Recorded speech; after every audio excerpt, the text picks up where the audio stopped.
So when we talk about fasting, we're talking about food predominantly. There's partial fasts, there's full fasts, there's ways that we can fast and just drink juice. There's all kinds of different ways to do it. But what we're doing is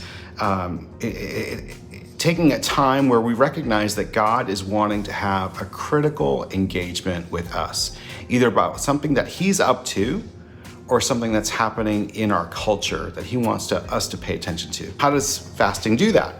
Well, fasting makes us hungry. So when it comes to food, those times of hunger remind us of what it means to be nourished by God. For us as followers of Jesus, this isn't law. This is something that we get to be invited into as a spiritual discipline. But we're not doing this in order for other people to think that we're spiritually cool.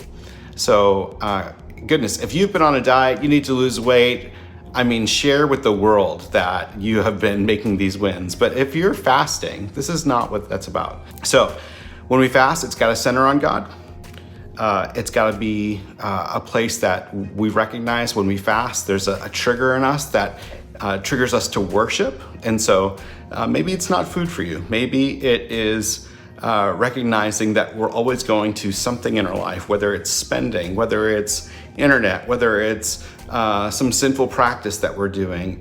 The hope is with fasting, as we're giving up food, that fasting brings us to worship, that we go, oh Lord, you are my sustainer. Fasting, we recognize that we are sustained by God. And when we practice being sustained by God, then anxiety typically falls away. Let me get to a couple of structures now on ways that you can fast.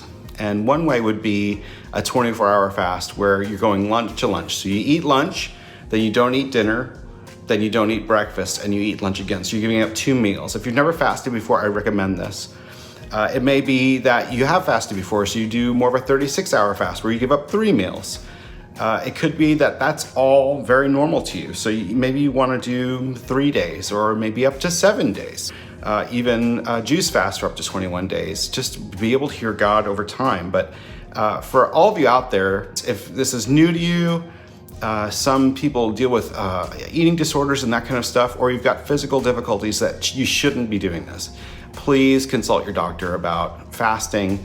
We want this to be for everybody in some way, where we're able to set apart time to listen to God for this critical engagement. But it may be that food is not the thing for you.